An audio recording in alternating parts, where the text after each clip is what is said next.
Hello everyone. The power of the High Court is very wide. It has several powers. One of them is the revision of cases. Under section 115 of the Civil Procedure Code, the power of revision is stated. Looking at the meaning of revision, revise means to look again or repeatedly at, to look over with a view to improving or correcting. Revision means the act of revising, especially a careful examination, critical examination with a view to correcting or improving, according to the Oxford Dictionary. Now, according to section 115 subclause 1, the revision, section 115 subclause 1 states the conditions in which the High Court may call for the revision. That is, it says the High Court may call for the record of the case which has been decided by any court, that is the case which has been decided by any court, subordinate to the High Court, and in which no appeal lies, and if such subordinate court appears. Here we see the circumstances in which the exercise of revision can be made. That is, the court should have exercised a jurisdiction not vested in it by law, or it may have failed to exercise the jurisdiction which has been vested, or the court must have acted in the exercise of its jurisdiction illegally or with material irregularity. The High Court may make an order in this case as it thinks fit. The object of this provision has been stated in a very famous case, Major S.S. Khanna versus Brigadier F.J. Dillon, All India Reporter of 1964 by the Supreme Court, where it says that this provision prevents subordinate courts from acting arbitrarily or illegally or irregularly in the exercise of their jurisdiction. So, the question is jurisdiction.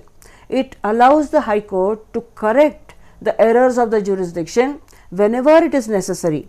The errors are committed by the subordinate courts, and the High Court provides the means to the aggrieved party by revising, that is, to obtain the rectification of a non-appealable order.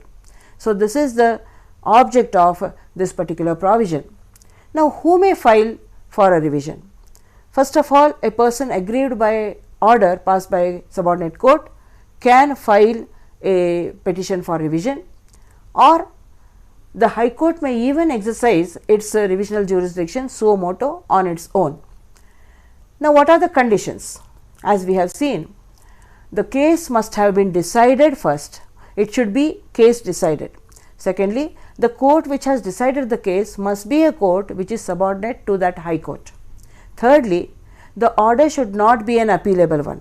And fourthly, the subordinate court must have exercised its jurisdiction without having a jurisdiction vested in it by law.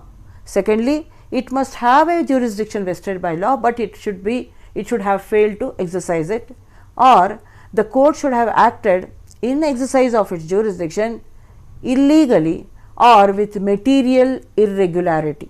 These are the conditions. And then going forward to the meaning of the word case decided. What is the meaning? Which has been questioned before the courts several times. This expression case decided, before this particular amendment made in 1999, there was a number of cases before the court which questioned whether the meaning of the case decided means whether it is a decree or an order or whether an interlocutory order, and there was no clarity on this. Therefore, this Amendment Act was inserted in 1999, which says that the expression case decided includes any order made or any order deciding an issue in the course of a suit or other proceeding, which means that if a case is decided, that is, every decision which terminates that controversy before the court, and it puts a finality to that particular point, whether it is an issue or whether it is an interlocutory order. It is a case decided within the meaning of this. Next, we will look into what is a subordinate court. Now, subordinate court means that there are so many other authorities which exercise the functions of a court. They may be administrative or quasi-judicial authorities, but the mere fact that any person exercises judicial functions does not make him a subordinate court or does not constitute him as a court. A court means here the court which is subordinate to the High Court, that particular High Court where that application has been filed, and it should be subject to its appellate jurisdiction. That is the meaning of the word subordinate court. Now, when we say no appeal lies, what does it mean? It means that the revisional jurisdiction of the High Court can be invoked in any case where in that case there is no appeal. It is not an appealable order nor an appealable case to the High Court. Appeal means it is a first appeal, also a second appeal. Neither in both of this can a revision be entertained. Jurisdictional error, we said that there should be an error of jurisdiction, then only the court has a power to entertain a application. What is this jurisdictional error? Here section 115 is only concerned with jurisdiction and nothing else. So, where there is no question of a jurisdiction, for example, there is a question before the court has a jurisdiction and it has decided some case, then the decision cannot be corrected just because it has decided it wrongly, because when a court has a jurisdiction, it has a power to decide according to what it interprets. It may be right or it may be wrong. This was stated again in Major Khanna versus Brigadier Dillon, where the meaning of a jurisdictional error was explained by the Supreme Court. Then, what is the error of law and what is the difference between error of jurisdiction? We said that there is a distinction. See, when a court has a jurisdiction and it makes a conclusion which is erroneous in law, that is the error of law.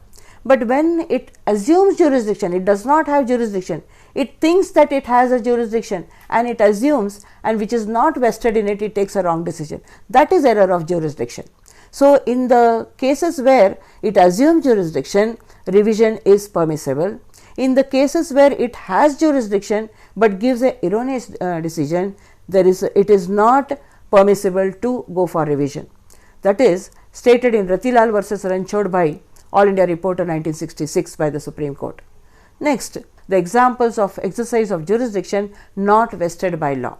First of all, clause A has said that the cases where unauthorized assumption of the jurisdiction can go for revision. Here, first of all, when the lower court assumes pecuniary jurisdiction or territorial jurisdiction or subject matter jurisdiction, then you can go for revision. Secondly, revision can be entertained when a case is decided when a court entertains an appeal from an order which is not appealable. Thirdly, the court entertains a suit or appeal, but it does not have jurisdiction to entertain that appeal. Then also you can go for revision. Fourthly, the court makes an order which it has no jurisdiction to make.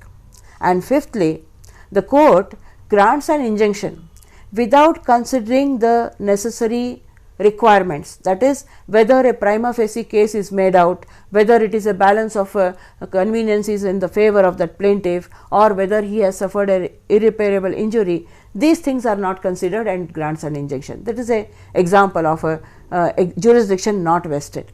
Next, we can look into the examples of failure to exercise jurisdiction, that is clause B. First one is that a court refuses to summon a deponent of an affidavit. Normally, when an affidavit is filed, the person has to be brought before the court and cross-examined. Suppose the court refuses to do that, it does not exercise its jurisdiction. Secondly, if the executing court, when an execution petition is filed, it does not construe the decree for the purpose of executing it, that is a failure to exercise jurisdiction. Thirdly, if the court does not entertain a plaint or application or review application, or it does not take up the application for rejection of a plaint on an erroneous view that it does not have a power to entertain that particular application, that is failure to exercise jurisdiction. Fourthly, if a counterclaim has been presented, rejection of the counterclaim on the ground that the original court was dismissed for default, because even if the original suit is dismissed for default, a counterclaim can be taken up, but the court fails to exercise its jurisdiction. Fifthly, the court refuses to make a reference under Order 46, Rule 7. Sixthly, an erroneous interpretation of any statutory provision. For example, where there is a burden of proof on a party, or some statutory provision is obligatory and it does not take it as obligatory, or if it is directory, it takes it as obligatory. In such cases, we can say that it is an example of failure to exercise jurisdiction. Clause C speaks of exercise of jurisdiction illegally or with material irregularity. What does this mean? In DLF Housing and Construction Company Private Limited versus Sarup Singh, the court has explained what is the meaning of errors of material irregularity. It is related either to breach of some provision of law or to material defect of procedures affecting the ultimate decision. It is not the error of fact or law. It was stated by the Supreme Court in this case. Let us look into the examples of material irregularity. First of all, where the court decides a case without considering the evidence on record. It has a jurisdiction, but it is material irregularity. Secondly, it decides on evidence which is not legally taken or which the evidence is not admissible. It takes up that evidence and decides the case. That is material irregularity. Thirdly, the court decides a case without recording any reasons. Fourthly, it frames the issues wrongly and places the burden of proof on the wrong person. That is material irregularity. And relating to execution of a decree, it orders the execution when it is not executable. That is material irregularity. Then it omits to draw up a decree in accordance to a judgment which is compulsorily to be done by the court, or a court does not draw up a decree in accordance to a judgment. That is material irregularity. Then let us look into the amendment once again. There is a proviso inserted to section 115 subclause 1 by this Amendment Act of 1999, which says that the High Court shall not vary or reverse any order passed in the course of a suit or any proceedings, except where the order, if it had been made in favor of the applicant, it would have finally disposed of the suit or other proceedings. That means, when the High Court looks into the petition and the order has been passed in a court of a suit, if it takes up the revision and gives a decision, that decision, if it is in favor of that person, it must finally dispose of the suit. Then only the High Court can entertain a revision application.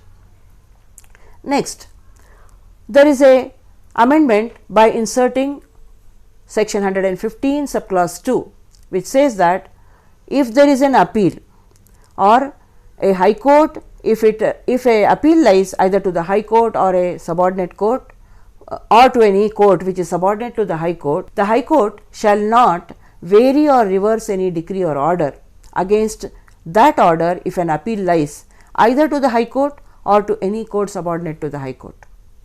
Then there is 115 subclause 3 again inserted by the same amendment, that a mere filing of revision will not operate as a stay of proceedings before the court where they are pending.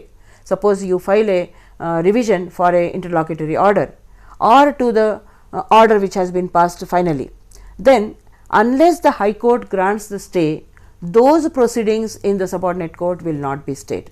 That is stated in this amendment. Now, what is the form of a revision petition?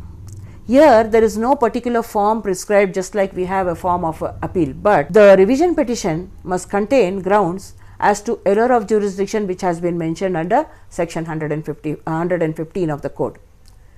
The revision petition has to state that.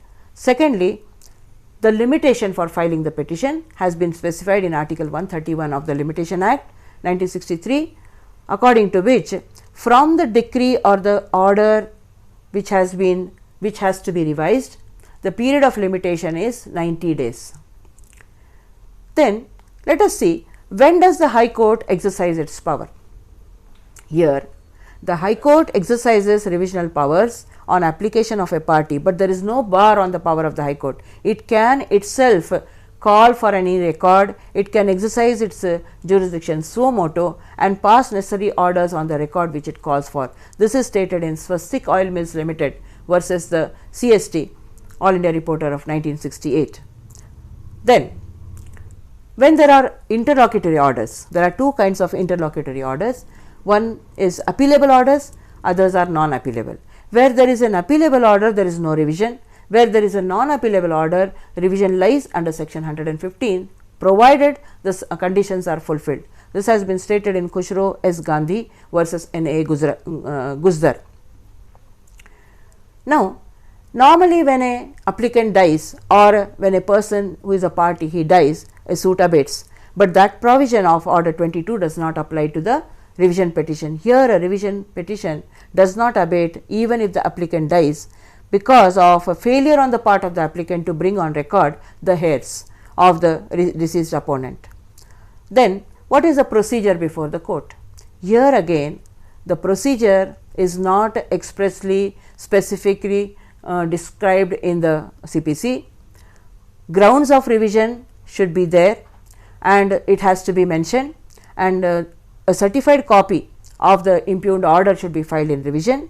As in appeal, here there won't be any cross objections can be filed in the revision, and the High Court finally when it decides the case, it cannot dismiss the revision summarily without recording reasons, because when it goes to the Supreme Court, the reasons are to be looked into by the highest court. So, it cannot dismiss summarily or in limine.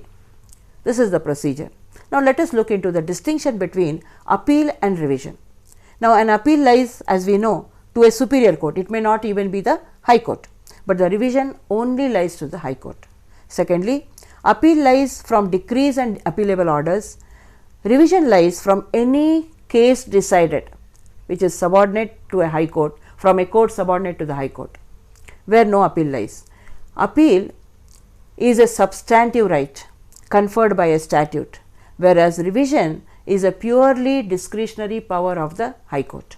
If the legal representatives are not brought on record within the prescribed period, the appeal abates, but in revision, a revision application does not abate. Appeal lies on a question of fact or law or mixed question of fact and law, but revision lies only on the ground of jurisdictional error. And finally, we can say that a memorandum of appeal must be filed by the aggrieved party in appeal, but in revision even the court may exercise the power suo motu. So, this is the distinction between appeal and revision. Now, looking to the distinction between reference and revision. In reference, the case is referred to the High Court by a subordinate court only. Here revision is invoked by the aggrieved party or by the High Court suo motu. Secondly, in reference, the grounds of reference relate to the reasonable doubt on the question of law in the minds of the court. Here a revision is on the grounds of jurisdictional errors of the subordinate court. Distinction between review and revision. Now, review is exercised by the same court which has made the decree or the order, whereas revision is only by the High Court. Secondly, review can be made even when appeal lies, whereas revision cannot be exercised when there is an appeal. Review application must be made by the aggrieved party. Revision can be exercised even suo motu. Then review application, after the order is granting the review, it is appealable. Here the order passed in exercise of revisional jurisdiction is not appealable. So, that is the difference. The grounds are different in the case of review and in the case of revision. Next, the distinction between revision and writ. Revision is under section 115 of CPC, which states that it is a limited jurisdiction only exercised to correct a flaw of jurisdiction of the subordinate court, whereas writ is a wide power.